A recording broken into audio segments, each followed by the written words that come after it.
11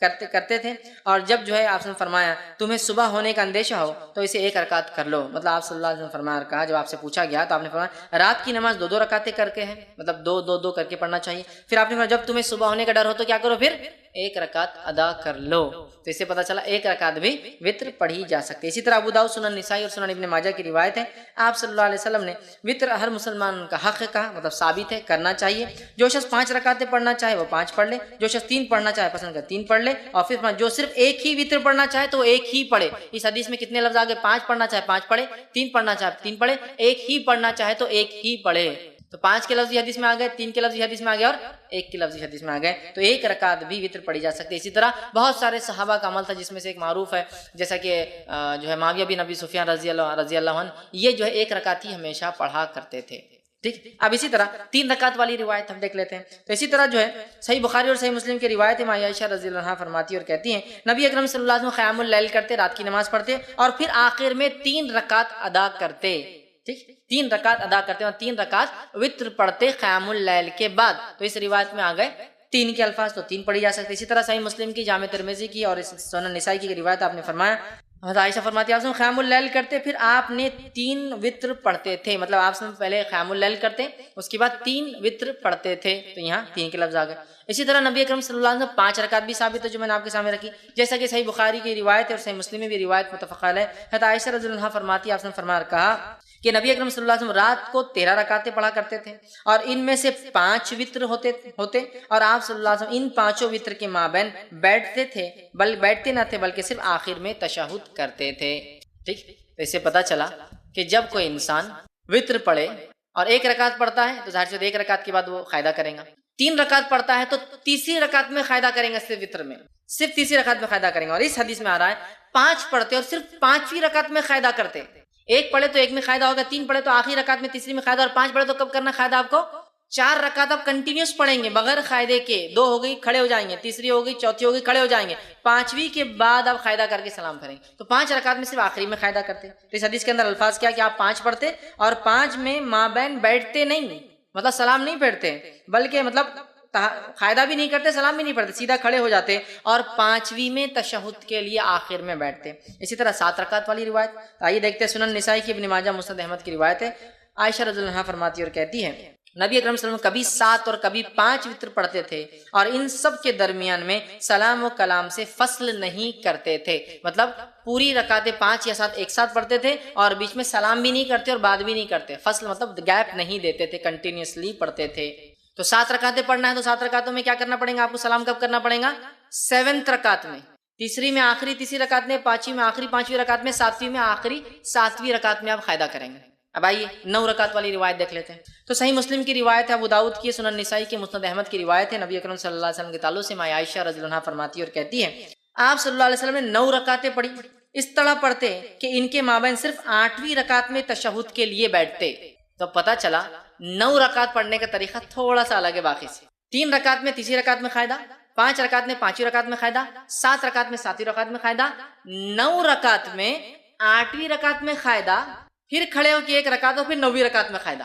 9 رکعت والی وطر اگر آپ پڑھتے ہیں تو 8 کنٹینیو پڑھیں گے، 8ویں رکعت میں قاعدہ کریں گے، پھر کھڑے ہوں گے، سلام نہیں پھیریں گے، پھر 9ویں رکعت پڑھ کے 9ویں رکعت میں قاعدہ. مطلب 9 رکعت میں 2 قاعدے ہیں. 7 رکعت میں 1 قاعدہ، 5 رکعت میں 1 قاعدہ، 3 رکعت میں 1 قاعدہ، 1 رکعت میں تو 1 ہی قاعدہ ہوں گا ظاہر سی بات ہے. لیکن 9 رکعت والی نماز میں 8ویں میں قاعدہ اور 9ویں میں 1 قاعدہ.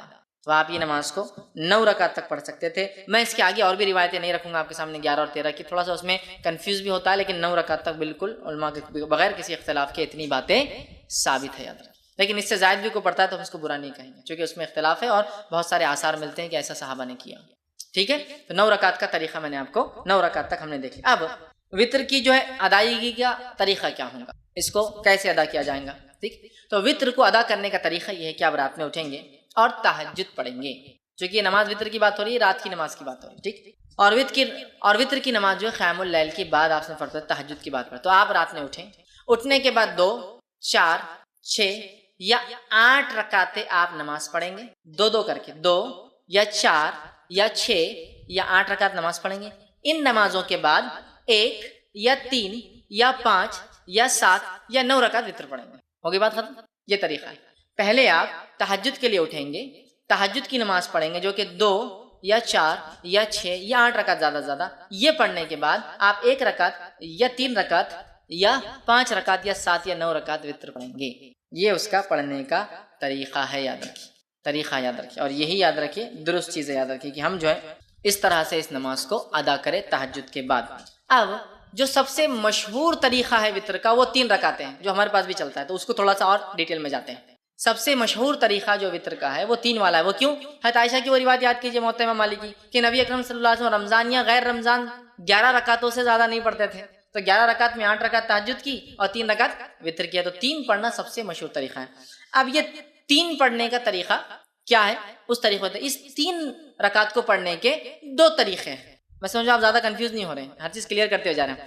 3 رکعتوں کو پڑھنے کے 2 طریقے. 2 طریقے کیا ہیں؟ 2 سلام سے 3 رکعت یا 1 سلام سے 3 رکعت. تھوڑا اس کو اور وضاحت کرتا ہوں. 2 سلام اور 2 قاعدے سے 3 رکعت یا 1 سلام اور 1 قاعدے سے 3 رکعت. طریقہ بتاتا ہوں. پہلا طریقہ، آپ نماز وتر کے لیے کھڑے ہوئے، آپ نے تکبیر کہی، ہاتھ باندھ لیا. اب آپ نماز پڑھتے ہیں 2 رکعت. 2 رکعت نماز ختم ہونے کے بعد قاعدہ کرتے ہیں. قاعدے کے بعد اب السلام علیکم ورحمۃ اللہ، السلام علیکم. کتنی رکعت ہوئی؟ 2. پھر 2 کے بعد آپ کھڑے ہوتے 1 رکعت کی نیت سے. پھر آپ رکعت باندھتے ہیں، 1 رکعت پڑھ کے قاعدہ کرتے ہیں السلام علیکم ورحمۃ اللہ، السلام علیکم ورحمۃ اللہ. 3 رکعت وتر، 2 سلام اور 2 قاعدے سے. 2 سلام ہے، 2 کے بعد سلام پھیر دیا، مطلب قاعدہ بھی ایک زیادہ ہوا، یہ بھی ہوا. اس کے بعد 1 رکعت پڑھی، 1 قاعدہ کیا اور سلام پھیرا. 2 سلام 2 قاعدے سے. دوسرا طریقہ 1 سلام اور 1 قاعدے سے. پہلا طریقہ سمجھ میں آ گیا، 2 رکعت پڑھی، سلام پھیر دیا، پھر کھڑے ہوئے 1 رکعت پڑھی، سلام پڑھی، تو قاعدے بھی 2 ہوئے، سلام 2 ہوئے. اب 1 سلام سے اور 1 قاعدے والا طریقہ، آپ نے رکعت باندھی وتر کی، 3 رکعت کی نیت سے آپ کھڑے ہوئے، اللہ اکبر کے ہاتھ باندھا، کنٹینیوسلی 3 رکعت پڑھیں گے. اب 1 ختم ہوئی، دوسری پڑھا آپ نے، دوسری ختم ہوئی، بیٹھیں گے نہیں، اب قاعدے میں کھڑے ہو جائیں گے، تیسری آپ پڑھیں گے. تیسری رکعت کے پڑھنے کے بعد آپ قاعدہ کریں گے اور پھر السلام علیکم ورحمۃ اللہ، السلام. 1 قاعدہ اور 1 سلام سے 3 رکعت اور 2 قاعدے 2 سلام سے 3 رکعت. سمجھ میں آ گئی بات؟ کلیئر ہے؟ بہت زیادہ کنفیوژن نہیں. سعودی عرب میں سب سے زیادہ معروف طریقہ وہ پہلا والا ہے. 2 رکعت پڑھتے ہیں، سلام پھیر دیتے ہیں، پھر 1 رکعت پڑھتے ہیں. ہندوستان کے اندر 3 پڑھتے ہیں، لیکن تھوڑا سا مسئلہ ہوتا ہے. ہم 3 رکعت 1 قاعدے اور 1 سلام سے نہیں پڑھتے، 3 رکعت 2 قاعدے 2 سلام، بالکل مغرب کی نماز کے جیسے. آپ کو بولے مغرب کیسا ہے، وتر کو نہیں پڑھنا ہے، تو پھر ایک نیا لاتے ہیں. ہم الگ کریں نا، بیچ میں ہاتھ اٹھاتے نا، تیسری رکعت میں اللہ اکبر بول کے پھر ہاتھ باندھتے. حالانکہ ہر طرف تو رفع دین منسوخ ہو گیا بولتے ہیں یہاں، لیکن ثابت کرتے ہیں. باقی جگہ رفع دین کرو تو منسوخ ہو گیا، غلط ہے، اور یہاں بولتے یہاں ہے، پھر کیسا منسوخ ہوا؟ یہاں تو ہے باقی. تو بہرحال الگ کرنے سے مراد، مغرب سے وتر کو الگ کرنے سے مراد یہ نہیں کہ منمانے طریقے سے الگ کرو. جو بتایا گیا وہ یہ ہے کہ قاعدہ 1 کرو اور 1 سلام سے، یا پھر 2 قاعدے مطلب پھر 2 رکعت پڑھ کے سلام پھیر دو، پھر 1 رکعت پڑھو، یہ معنی ہے اس کا. لیکن ہمارے پاس علم کم اور تعصب زیادہ ہوتا ہے. تعصب مطلب کیا؟ ارے فیض میں ایسا بولتی ہے، ان کا مطلب تو الگ ہی دکھ رہا، کچھ اپنے سے ہٹ کے طریقہ بتا رہے. میرے بھائی یہ علم ہے، دس از نالج. علم کو ہم کو حاصل کرنا ہے. بہت ساری بات ہم کو نالج نہیں ہوتا کسی چیز کا، تو اس کا مطلب یہ نہیں کہ ہمارا مسئلہ الگ ہے ہم بھٹک گئے، بلکہ ہماری کمزوری تھی، ہماری جہالت تھی کہ ہم نے علم حاصل نہیں کیا. ٹھیک ہے، تو لہٰذا 3 رکعت کے دونوں طریقے میں نے آپ کو بتا دیے اور دونوں سنت سے ثابت ہے. لیکن تیسری رکعت میں کھڑے ہو کر سورہ فاتحہ اور وغیرہ پڑھ کر پھر اللہ اکبر کے ہاتھ اٹھا کے پھر سے باندھنا، یہ سنت سے ثابت نہیں ہے. اس تعلق سے آپ سب سے کچھ بھی ثابت نہیں، نہ صحیح نہ ضعیف. خاص طور سے اٹھا کے پھر باندھنا نہ صحیح ثابت ہے نہ ضعیف. لہٰذا میں کہوں گا آپ کو اگر 3 ایک ساتھ پڑھنا ہے تو 1 قاعدے سے پڑھیے. آخری رکعت میں آپ کو کوئی ڈبل سے ہاتھ نہیں اٹھانا ہے بیچ میں. اب پھر وہ دعائے قنوت کیسے کرنا، پھر فرق کیسے کرنا، دعائے قنوت کی طرف میں جا رہا ہوں. پہلے میں طریقے بتانا چاہ رہا تھا، تو ہو گیا 3 وتر کا طریقہ، 2 طریقے 3 وتر کے، یہ میں سمجھتا ہوں واضح ہو گئی. اور نبی اکرم صلی اللہ علیہ وسلم سے بہت ساری حدیثوں میں یہ بات صاحب، جیسے صحیح مسلم کی اور صحیح بخاری کی روایت متفق ہے. عبداللہ بن عمر رضی اللہ عنہما فرماتے ہیں آپ سب رات کی نماز کو 2 رکعتیں کر کے پڑھتے تھے اور آخر میں 1 رکعت وتر پڑھتے تھے. 2 2 2 2 2 2 2 مطلب 5 سلام ہو گئے، اس کے بعد آپ کھڑے ہوتے اور 1 پڑھتے ہیں، ٹوٹل ہوئی 11 رکعتیں. ٹھیک ہے، تو یہ طریقہ ہے اور ایک ساتھ پڑھنے کا بھی آپ سے ملتا ہے. اسی طرح رکعت وتر میں کیا خیرت کر سکتے ہیں؟ تو رکعت وتر میں سورہ فاتحہ کے بعد آپ کچھ بھی خیرت کر سکتے ہیں. اور وتر کی رکعت کی خصوصیت یہ ہے کہ اس میں تیسری رکعت میں بھی آپ کو ضمی سورہ ملانا ہے. دوسری نمازوں میں آپ صرف پہلی 2 رکعتوں میں کرتے ہیں نا، نفل چھوڑ کر، جیسا فرائض وغیرہ میں. اس میں آپ کو جیسا آپ نفل نماز پڑھتے ہیں، ہر رکعت میں آپ کو سورہ فاتحہ کے بعد ضمی سورہ ہر رکعت میں ملانا ہے. 3 ہو 5 ہو 7 ہو، ہر رکعت میں سورہ فاتحہ و ضمی سورہ ملانا ہے، یاد رکھیے. تو آپ جو آپ کو سہولت ہو سورہ فاتحہ کے بعد آپ وہ ضمی سورہ ملائیں. لیکن اگر کوئی خاص سنت نبی اکرم صلی اللہ علیہ وسلم کیا پڑھتے تھے، تو اگر خاص سنت جاننا ہے تو ابو داؤد، نسائی اور ابن ماجہ کی روایت ہے. نبی اکرم صلی اللہ علیہ وسلم، جس میں حضرت عائشہ فرماتی ہے نبی اکرم صلی اللہ علیہ وسلم تہجد جب پڑھتے اس کے بعد وتر پڑھتے تو سورہ فاتحہ کے بعد پہلی رکعت میں سبح اسم ربک الاعلی سورہ اعلیٰ تلاوت کرتے ہیں، دوسری رکعت میں قل یا الکافرون تلاوت کرتے ہیں، اور تیسری رکعت میں قل هو اللہ احد تلاوت کرتے ہیں. تو اگر خاص سنت آپ کو فالو کرنا ہے تو سبح اسم ربک الاعلیٰ، ٹھیک، سورہ جو ہے اعلیٰ، اس کے بعد سورہ کافرون اور اس کے بعد سورہ اخلاص، ٹھیک۔ ایک روایت میں یہ بھی ملتا ہے کہ نبی اکرم صلی اللہ علیہ وسلم آخری رکعت میں سورہ اخلاص، سورہ فلق اور سورہ ناس تینوں ملا کر پڑھتے تھے۔ تو آپ چاہے تو یہ بھی کہیں سورہ فلق، سورہ اخلاص، قل اللہ احد، قل اعوذ برب الفلق، قل اعوذ برب الناس، تینوں آپ پڑھتے تھے۔ یہ روایت بھی ملتی ہے، لیکن اگر آپ کو یہ سب یاد بھی نہیں تو آپ کو جو پڑھنا ہے پڑھی، اسلام آپ کو روکتا نہیں۔ پہلی رکعت میں سورہ اخلاص پڑھ لیجیے، دوسری رکعت میں سورہ فلق پڑھیے، تیسری رکعت سورہ ناس، کو مسئلہ نہیں، چونکہ آپ کو یہ اگر تین یاد ہے۔ لیکن جس کو یاد ہو اور چاہتا ہے کہ سنت کی اتباع کرے تو یہ اچھا ہے کہ وہ سورہ اعلیٰ، سورہ کافرون، سورہ اخلاص۔ لیکن یہاں ایک چیز واضح کر دوں، اس کے علاوہ بھی امام پڑھے تو اس میں کوئی حرج اور غلطی نہیں، ورنہ بہت سے لوگ آتے ہیں تمہارا منہج غلط دکھ رہا تھوڑا، اس میں کیا ہے، پڑھ سکتا ہے آدمی۔ بہت سارے لوگ ایسے ہوتے ہیں کہ ذرہ برابر سورہ بھی الگ ہوا تو بولتے تم نے گڑبڑ کی کچھ تبھی۔ جو سہولت ہو قرآن کا، جو حصہ آسان ہو وہ پڑھے، لیکن کوئی اگر اتباع کرنا چاہتا ہے کہ نبی کیا پڑھتے تھے آپ سے یہ پڑھتے تھے، لیکن ضروری نہیں ہے، قرآن کا جو یاد ہے آپ کو پڑھ سکتے ہیں تو آپ یہ پڑھتے۔ اور ایک روایت میں آتا ہے کہ آپ آخری رکعت میں سورہ اخلاص، سورہ فلق اور سورہ ناس تینوں کی تلاوت کیا کرتے تھے۔ اسی طرح آپ صلی اللہ علیہ وسلم کے تعلق سے مسند احمد، نسائی اور ابن ماجہ کی روایت آتی ہے کہ نبی اکرم صلی اللہ علیہ وسلم 3 رکعت وتر سے فارغ ہونے کے بعد سلام پھیرتے، سلام پھیرنے کے بعد 3 مرتبہ یہ الفاظ ادا کرتے سلام کے بعد، سبحان الملک القدوس، 3 بار یہ الفاظ ادا کرتے، سبحان الملک القدوس، سبحان الملک القدوس، سبحان الملک القدوس، یہ 3 بار پڑھتے۔ اور ایک روایت میں آتا ہے کہ نبی اکرم صلی اللہ علیہ وسلم سبحان الملک القدوس 2 بار آہستہ پڑھتے اور تیسری بار تیز پڑھتے، مطلب جس کو حضرت عائشہ فرماتی ہم سن سکتے تھے، اور 2 بار پڑھتے سبحان الملک القدوس، سبحان الملک القدوس، سبحان الملک القدوس 3 بار۔ اور اس میں بھی آتا ہے کہ روایت میں جب آپ آخری بار تیز پڑھتے تو یوں پڑھتے کہ القدوس کو لمبا کھینچتے، سبحان الملک القدوس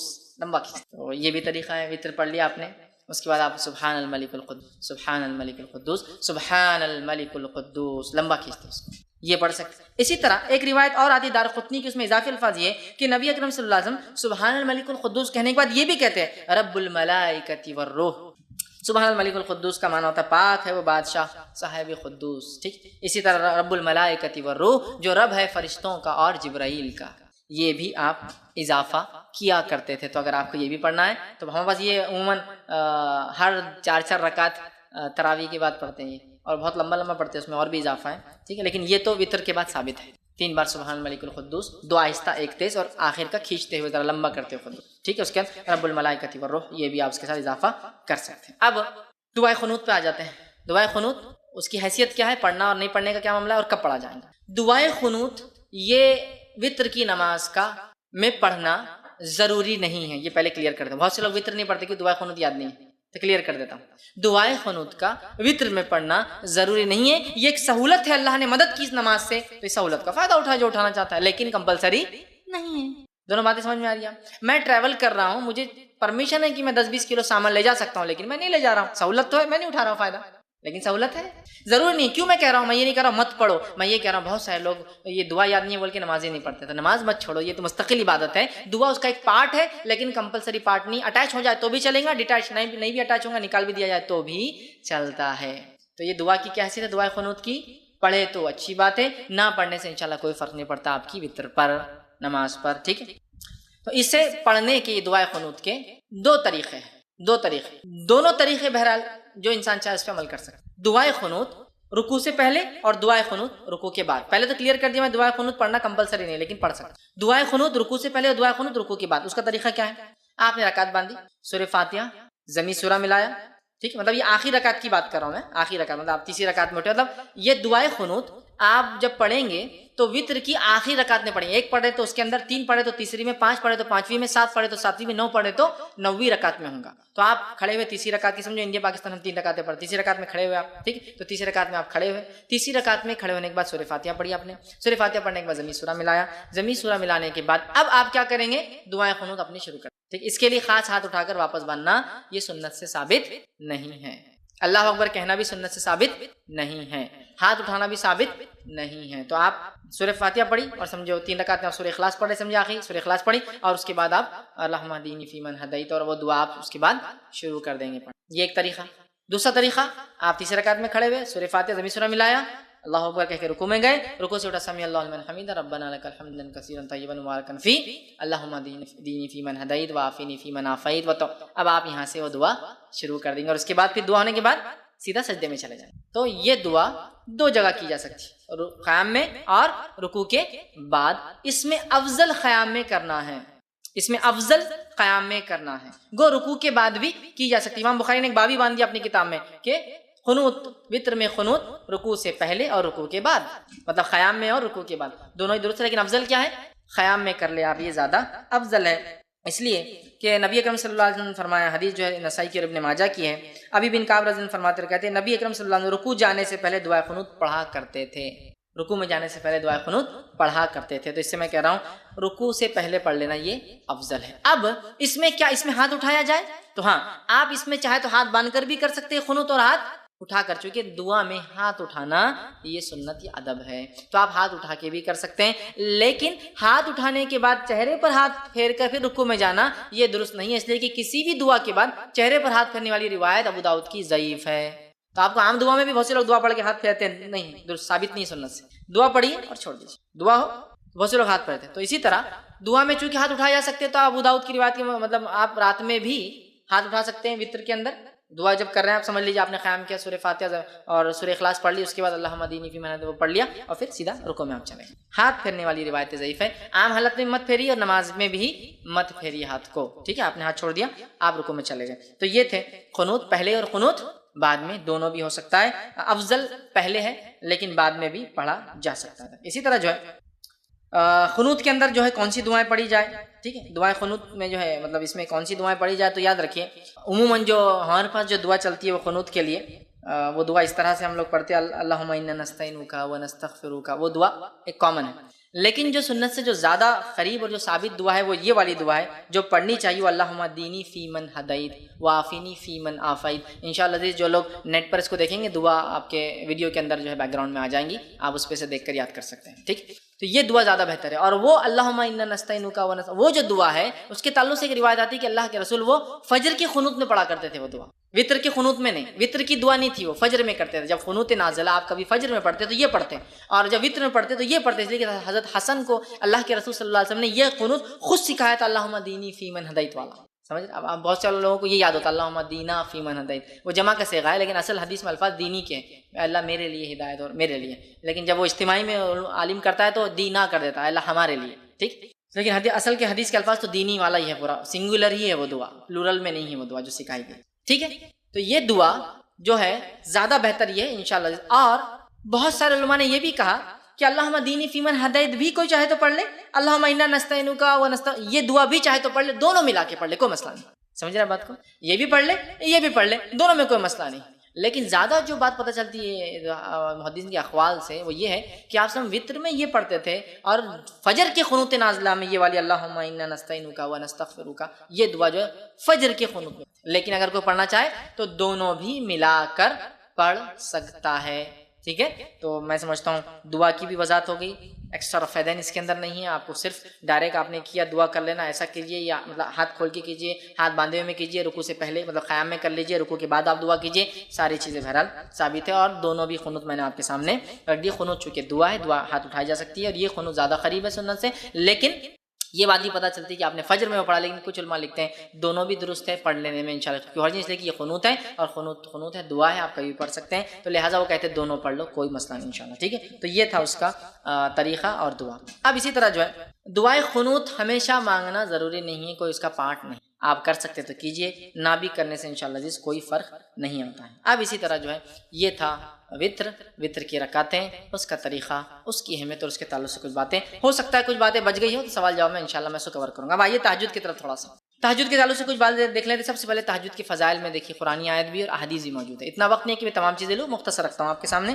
سب سے پہلی چیز تو اللہ رب العزت سورہ بنی اسرائیل، یہ سورہ اسراء سورہ نمبر 17 آیت نمبر جو ہے 79 کے اندر فرماتا ہے، 79 کے اندر فرماتا ہے کہتا ہے وَمِنَ اللَّيْلِ فَتَهَجَّدْ بِهِ نَافِلَةً لَكَ، اللہ فرماتا ہے کہتا ہے اور رات کو تہجد پڑھو، یہ آپ صلی اللہ علیہ وسلم کے لیے نفل ہے، آپ اے نبی رات میں تہجد پڑھا کرو، یہ آپ کے لیے نفل ہے۔ عَسَىٰ أَن يَبْعَثَكَ رَبُّكَ مَقَامًا مَحْمُودًا، ہو سکتا ہے اللہ اس کے ذریعے آپ کو مقام محمود پر پہنچا دے، ٹھیک ہے، تو اس سے دیکھیے قرآن سے پتہ چلتا ہے کہ تہجد کا ذکر قرآن میں اور اس کی بڑی اہمیت ہے، اس کو پڑھنا چاہیے۔ اسی طرح دوسرے مقام پر سورہ بنی اسرائیل میں اللہ نے آگے فرمایا، کہا بے شک اللہ سے ڈرنے والے متقی لوگ باغوں اور چشموں میں ہوں گے، وہاں ان نعمتوں کو پائیں گے جو ان کا رب انہیں دے گا، بے شک وہ اس سے پہلے نیکوکار تھے، وہ راتوں کو بہت کم سوتے تھے اور بوقت سحر اللہ تعالیٰ سے بخشش طلب کرتے تھے۔ رات کو اٹھ کر، مومنوں کی صفت ہے، رات کو اٹھ کر اپنے رب سے بخشش طلب کرتے تھے، اس لیے کہ رات کا آخری پہر وہ پہر ہوتا ہے جس میں اللہ رب العزت آسمانی دنیا پہ نزول کرتا ہے اور ایک ندا اور آواز لگائی جاتی ہے۔ یہ صرف رمضان کے لیے خاص نہیں ہے، سارے سال ہوتا ہے کوئی مغفرت کا طلب کرنے والا میں معاف کرنے والا ہوں، ہے کوئی مانگنے والا میں دینے بیٹھا۔ صحیح مسلم کی روایت ہے، بہت سی بار یہ رمضان میں لوگ پیش کرتے ہیں روز کی، اور بہت سی بار یہ روایت کو لوگ شب برات کے لیے پیش کرتے ہیں، یہ روز کی ہے۔ روز اللہ آسمانی دنیا پہ فرسٹ جس کو کہیں گے اسکائی پر آتا ہے اور ایک ندا آواز لگائی جاتی ہے کوئی مانگنے والا، تو میں سمجھ رہا بات۔ تو بہرحال اس کا تذکرہ قرآن میں بھی ہے، احادیث کے اندر جو ہے صحیح مسلم کی روایت میں آتا ہے نبی اکرم صلی اللہ علیہ وسلم کے تعلق سے کہ جو ہے نبی اکرم صلی اللہ علیہ وسلم سے پوچھا گیا کہ فرض نماز کے بعد کون سی نماز سب سے افضل ہے۔ نبی اکرم صلی اللہ علیہ وسلم کسی نے سوال کیا فرض نماز کے علاوہ سب سے افضل نماز کون سی ہے، اس کا مطلب دوسرے الفاظ میں نفل عبادتوں میں سب سے افضل عبادت کون سی ہے۔ فرض نماز کے بعد سب سے افضل عبادت مطلب کیا ہوا، نفل نمازوں میں سب سے افضل نماز۔ تو آپ نے فرمایا اور کہا آدھی رات کے بعد نماز یعنی تہجد، آدھی رات کے بعد پڑھی جانے والی نماز کا پڑھنا یہ سب سے افضل عبادت ہے فرض نمازوں کے بعد۔ تو اگر فرض کے علاوہ کوئی انسان کچھ کرنا چاہتا ہے سب سے افضل کام تو وہ کیا کرے، تہجد کا اہتمام کرے، تہجد کا اہتمام کرے۔ یاد رکھیے بڑی اہم بات ہے اور ہمیں چاہیے کہ ہم کوشش کریں ہم لوگ تہجد کا بالخصوص اہتمام۔ تو اس حدیث سے پتہ چلا سب سے افضل نماز فرض کے بعد سب سے افضل نماز نفل میں یا سب سے افضل عبادت نفل عبادتوں میں کون سی ہے، تہجد کا ادا کرنا۔ اور اس تہجد کے بعد یہ پڑھا جاتا ہے کیا، وطر، جو میں نے پہلے لے چکے ہیں، ہم لوگ پہلے پڑھ لیتے وطر عشاء کے بعد، عام طور سے تہجد نہیں پڑھتے لوگ، یہاں بس عشاء کے بعد کا اس لیے اس کو پہلے رکھا، حالانکہ وہ اس کے بعد آتی۔ اب آئیے جو ہے ایک اور روایت میں اس طرح سے آتا ہے، ابن حبان اور مسند احمد کی روایت ہے، ابو ہریرہ رضی اللہ عنہ اس کے راوی فرماتے ہیں ہر کس و ناکس مسلمان کو سلام کہو، غریبوں کو کھانا کھلاؤ، صلہ رحمی کرو اور راتوں کو اٹھ کر جو ہے اس وقت نمازیں پڑھو جبکہ لوگ سوئے ہوئے ہوں، اس طرح تم آرام سے جنت میں داخل ہوں گے۔ ابو ہریرہ رضی اللہ عنہ نے ایک مرتبہ پوچھا اللہ کے رسول میں جنت میں آرام سے کیسے داخل ہوں، تو آپ نے بتا دیا اور کہا کیا کیا کرو جنت میں جانے کے لیے آسانی سے۔ پہلا کام مسلمان کو سلام کرو، غریب کو کھانا کھلاؤ، رشتوں کو جوڑے رکھو، رات کو اٹھ کر نماز پڑھو جبکہ لوگ سوتے رہتے ہیں، تم آسانی سے اور آرام سے جنت میں چلے جاؤں گے۔ تو آسانی سے اور جنت میں جانے کے راستوں میں سے ایک راستہ تہجد کا پڑھنا ہے، کھانے کا کھلانا ہے، لوگوں سے رشتہ اور تعلقات قائم کرنا ہے، اور کس اور ناقص جس کو بھی کسی کو بھی سلام۔ اور یہاں الفاظ دیکھیے ہر کس و ناقص، بڑی اہم چیز، مطلب ہر کسی کو، ہاں بس کیا ہوتا ہے سلام کرتے ہیں اسٹیٹس کے حساب سے، بہت مالدار ہے تو سلام، غریب نوکر اپنے پاس روز کام کروا اس کو کیا سلام کریں گے۔ کس اور ناقص مطلب اس کی دنیاوی اعتبار سے ویلیو ہو یا نہ ہو لیکن آپ نے سلام کرنا چاہیے، سمجھ رہے ہیں بات، بہرحال سلام کرو اور رشتوں کو قائم رکھو، غریبوں کو کھانا کھلاؤ اور ہاتھوں کو اٹھ کے نماز پڑھو، مطلب تہجد پڑھو جب سب سوتے ہیں، مطلب آخر وقت میں افضل ہے یہ ٹائم، تو تم جو ہے جنت میں چلے جاؤں گے۔ اب تہجد کے وقت کے تعلق سے ہم کچھ باتیں دیکھتے ہیں۔ تہجد کا وقت اور اس کی رکعتیں۔ تہجد کا وقت عشاء کے بعد سے لے کر فجر کے پہلے تک، سیم جو وطر کا ٹائم۔ تہجد کا وقت عشاء کے بعد سے لے کر فجر کے پہلے تک، تو گویا آپ عشاء کے بعد بھی پڑھ سکتے ہیں تہجد اور فجر سے پہلے تک پڑھ سکتے ہیں کبھی بھی، جیسا آپ وطر پڑھ سکتے ہیں، ٹھیک ہے۔ اب کتنی رکعتیں پڑھیں، تو اس کی رکعتیں یاد رکھیے دو کر کے، کم از کم 2 اور زیادہ سے زیادہ 8 رکعت، اور یہ رکعتیں 2 کر کے ہی ہوں گی، 2 کے بعد سلام، 2 کے بعد سلام، 2 کے بعد سلام، 2 کے بعد سلام، ٹھیک۔ تو اگر آپ کو 2 پڑھنا ہے تو 2 ہو گئی، 4 پڑھنا ہے تو 2 کر کے مطلب 2 سلام ہوں گے، 6 پڑھنا ہے تو 3 سلام، اور 8 پڑھنا ہے تو 4 سلام سے 8 رکعتیں، 2 کے بعد سلام پھیریں گے۔ یہ اس کی رکعتیں کم از کم 2، زیادہ سے زیادہ آپ جو ہے 8 رکعتیں اس کی پڑھ سکتے ہیں، ٹھیک۔ اب جو ہے یہ کب پڑھ سکتے ہیں، تو اس کے تعلق سے میں نے جو آپ سے کہا یہ کبھی بھی پڑھ سکتے ہیں، اس تعلق سے ایک روایت آتی ہے، یہ روایت جو ہے صحیح بخاری اور صحیح مسلم کی ہے، نبی اکرم صلی اللہ علیہ وسلم کے تعلق سے آتا ہے، اور روایت میں آتا ہے رات کے جس حصے میں تم چاہو نبی اکرم صلی اللہ علیہ وسلم کو نماز پڑھتے ہوئے دیکھ سکتے ہو، اور جس حصے میں چاہو آپ کو سوتے ہوئے دیکھ سکتے ہو۔ مطلب آپ صلی اللہ علیہ وسلم اس نماز کو رات کے کسی بھی حصے میں پڑھتے ہیں۔ صحابی کہتے ہیں کبھی ہم کو آپ پڑھتے ہوئے دکھتے، کبھی نہیں دکھتے، کبھی عشاء کے بعد دکھتے، کبھی بیچ میں دکھتے، کبھی آخری رات میں دکھتے، جس حصے میں چاہو آپ نماز پڑھتے ہوئے دکھتے ہیں، جس حصے میں چاہو آپ سوتے ہوئے دکھتے ہیں۔ مطلب کبھی ایک وقت نماز پڑھتے ہیں ایک حصے میں، دوسرے دن اس حصے میں نہیں پڑھتے، کبھی اور پڑھتے ہیں۔ تو ایک بار آج سمجھ لیجیے مثال فار ایگزامپل 1 بجے آپ جاگتے ہوئے دکھ رہے ہیں تو کل 1 بجے جاگتے ہوئے نہیں دکھیں گے آپ، تو ایک حصے میں دیکھو تو نماز پڑھتے ہیں، ایک حصے میں دیکھو تو آپ نماز نہیں پڑھتے ہیں۔ مطلب آپ صلی اللہ علیہ وسلم عشاء کے بعد سے لے کر فجر تک اس کو پڑھا کرتے ہیں۔ اسی طرح صحیح بخاری کی روایت میں عائشہ فرماتی ہے اور کہتی ہیں کہ آپ صلی اللہ علیہ وسلم اس وقت قیام فرماتے ہیں جب مرغ کی آواز سنتے ہیں۔ مطلب نبی اکرم صلی اللہ علیہ وسلم اس کو ہر وقت پڑھتے ہیں، لیکن خاص طور سے کب پڑھتے؟ رات کا تیسرا پہر۔ اور مرغ یاد رکھیے رات میں لاز بالکل سحر کے وقت آواز دیتا ہے، اور آپ کی حدیث ہے جب مرغ بانگ دے تو اسے برا مت کہو، اس لیے کہ وہ تو فرشتوں کو دیکھ کر بانگ دیتا ہے. لہٰذا جب مرغ بانگ دے تو اللہ سے دعا کرو، اس لیے کہ اس وقت فرشتے حاضر ہوتے ہیں. اور مرغ یاد رکھیے کبھی بھی، وہ شروعات میں تو کبھی بھی دیتا ہے وہ، لیکن جب سیکھ لیتا ہے تو وہ آپ دیکھیں گے رات میں 3 بجے سے یا کم از کم وہ سحر کے وقت شروع کرتا ہے تو فجر کے پہلے تک دیتا ہے. وہ شروع ہوتا ہے کیا مرغا بانگ دے دے کہ بور کر رہا ہے نا، وہ بور نہیں کر رہا، وہ آپ کو اشارہ کر رہا ہے کہ اب فرشتے آنے کا وقت ہے، فرشتے آ رہے ہیں، دیکھو آ رہے ہیں، اعلان ہو رہا ہے، اب جا رہے ہیں نا. جیسا کوئی بڑا منسٹر ہے آپ کے گھر اور آپ کو کسی نے بلایا نا گھر پہ، کتاب اوپر لیں گے، ہم نے کو نہیں بلایا، ربا نے دیکھو مل لی خود ہی منسٹر صاحب سے اور فلاں ہو گیا، تو فرشتے حاضر ہوتے ہیں نا، ان کی حاضری کا وقت ہے. تو مرغ تو اعلان کر رہا ہے بھائی آ جائیے، الارم ہے، اٹھ کے فائدہ اٹھا لیجیے. تو بہرحال اس کو برا مت کہو، فرشتوں کو دیکھ کر بانگ لگا، ٹھیک ہے. بہرحال تو آپ سنا خاص طور سے آخر وقت میں پڑھتے تھے، لیکن پڑھا کبھی بھی جا سکتا ہے، ٹھیک ہے. اور آخر وقت میں کیوں پڑھنا چاہیے اس کو افضل میں نے کیوں کہا؟ آئیے اس تعلق سے صحیح ستہ کی ہر کتاب میں، بخاری، مسلم، ابو داؤد، نسائی، سنن ابن ماجہ، ترمذی، سب میں آتی ہے روایت. حدیث کے الفاظ ہے جب رات کا تہائی حصہ باقی رہ جاتا ہے، 1/3، اس لیے میں نے کہا تہائی، تیسرا حصہ، تہائی حصہ باقی رہ جاتا ہے تو جو ہمارا بزرگ اور برتر پروردگار اللہ تعالیٰ آسمانی دنیا یعنی پہلے آسمان پر اترتا ہے اور کہتا ہے، ایک ندا لگائی جاتی ہے، کوئی مجھ سے دعا کرنے والا ہے میں اس کی دعا قبول کروں گا، کوئی سوال کرنے والا ہے میں اس کا سوال پورا کروں گا، کوئی ہے جو بخشش چاہتا ہے میں اس کو بخش دوں گا. ٹھیک ہے، یہ آواز لگائی جاتی ہے اور یہ آواز ہر روز رات کے تیسرے پہر ندا اور آواز لگائی. سبحان اللہ. یہ کوئی شب برات کے لیے خاص نہیں ہے اور یہ کوئی رمضان کے لیے خاص نہیں، ایوری نائٹ، ہر رات ہم اللہ سے دعا کر کے منوا سکتے ہیں اپنے رب کو، اس لیے کہ اللہ ہم سے بہت قریب ہوتا ہے پہلے آسمان، اور آواز لگاتا ہے بھائی میں خاص سننے آیا ہوں، بتاؤ ہے کوئی مانگنے والا؟ تو یہ بہت خاص وقت ہے. اور میں نے دیکھا ہے بہت سارے لوگوں نے اس کا تجزیہ کیا ہے، ان اوقات میں مانگی گئی دعا کبھی رد نہیں ہو، کیونکہ اسپیشلی آدمی اٹھ کر یہ دعا کرتا ہے اور اللہ نہیں ہونے والے کام بھی لوگوں کے. بہت سارے لوگ بولتے ہیں دعا کب کرنا، ہم نے افضل وقت کیا ہے؟ تو میں کہتا ہوں رات کے تیسرے پہر اٹھیے، تہجد کی نماز پڑھیے، وتر قائم کیجیے اور پھر اپنے رب سے خوب دعائیں. سب سے بہترین وقت ہے اللہ کو سنانے کا، اس لیے کہ اللہ خود اس وقت کہتا ہے کوئی مجھ سے مانگنے والا میں دینے بیٹھا ہوں، ہے کوئی سوالی میں اس کے سوال کو پورا کروں گا، ہے کوئی مغفرت کا طلب کرنے والا آج مغفرت کرو. تو ایوری ڈے ہمارے لیے مغفرت کا دن ہو سکتا ہے اگر ہم فائدہ اٹھانا چاہیں تو. اسی طرح جو ہے نسائی کی روایت ہے، سنن نسائی کی مستدرک حاکم کی ہے کہ نبی اکرم صلی اللہ علیہ وسلم فرماتے ہیں رات کے آخری حصے میں بندہ اپنے رب کے سب سے زیادہ قریب ہوتا ہے. کیوں سب سے زیادہ قریب ہوتا ہے؟ اس لیے کہ ان کا رب پہلے آسمان پہ آ جاتا ہے تو بندہ سب سے قریب ہے. ایسے تو بندہ ہمیشہ اللہ سے قریب ہے، اس کا رب اسے سنتا ہے، لیکن یہ اور قربت کا وجہ ہے کہ اللہ رب العزت پہلے آسمان پہ آ جاتا ہے نا، قربت اور نزدیک ہو جاتی ہے، اس لیے خوب مانگنا چاہیے. صحیح بخاری اور صحیح مسلم کی روایت آپ نے فرمان کہا اللہ تعالیٰ کو سب سے محبوب نماز داؤد علیہ السلام کی نماز ہے.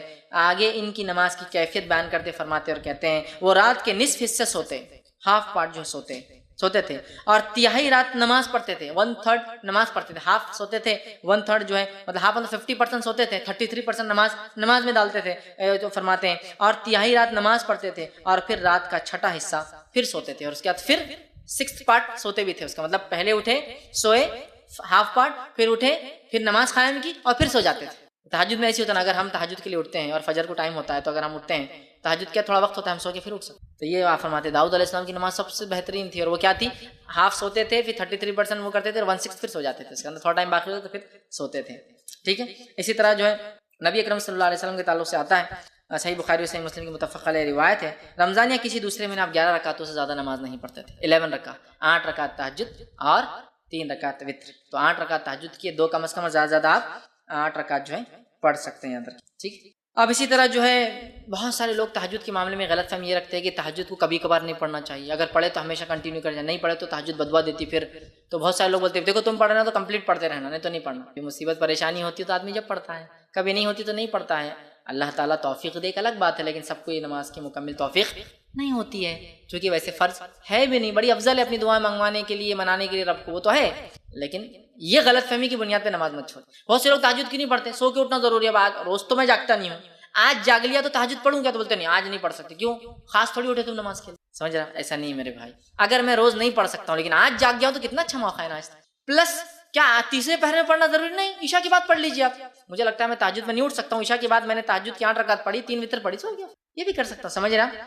تو ضروری نہیں کہ آپ کنٹینیو رکھیں، ضروری نہیں کہ آپ آخر وقت میں پڑھیں، جب سہولت ہو جیسے سہولت آپ پڑھیں. اور بہت ساری غلط فہمیاں ہوتی ہے کہ نماز کو پڑھ کے چھوڑے تو عذاب آ جاتا، لعنت برستی، کام ہو گیا تو پھر واپس خراب ہو جاتا، اس لیے کہ تم نے تو اللہ کو خوش کر دی رات میں اٹھ کے بعد تھوڑے دن بعد میں. نہیں، ایسا کچھ نہیں. ہمارا رب جو ہے بندے کی نیت کو دیکھتا ہے، تو لہٰذا جتنا ہو سکے کرے. ہاں افضل یہ ہے کہ کوئی کام آپ جب شروع کریں اس کو کنٹینیو رکھیں، لیکن کوئی ضروری نہیں کہ کوئی چیز کنٹینیو رکھی جا سکے. ہو سکتا ہے آپ کر پائے، ہو سکتا نہ کر پائے،